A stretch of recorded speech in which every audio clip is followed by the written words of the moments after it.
زبد أيحسب أن لن يقدر عليه أحد يقول أهلكت مالا لبدا أيحسب أن لم يره أحد ألم نجعل له عينين ولسانا وشفتين وهديناه النجدين فلاقتحم العقبة وما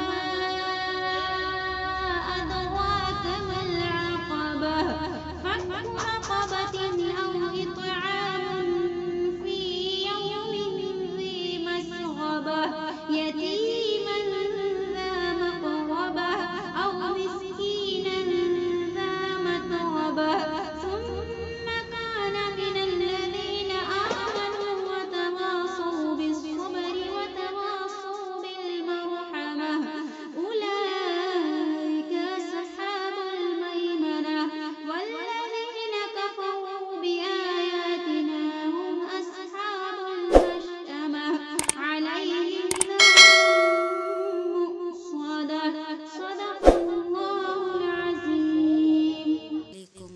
और हजरात मज़ीद तिलावत कलाम पाक के लिए आप बने रहें हमारे साथ। अभी तक के लिए बहुत शुक्रिया, बहुत ज़रा नवाज़ी। जज़ाकुमुल्लाहु खैर।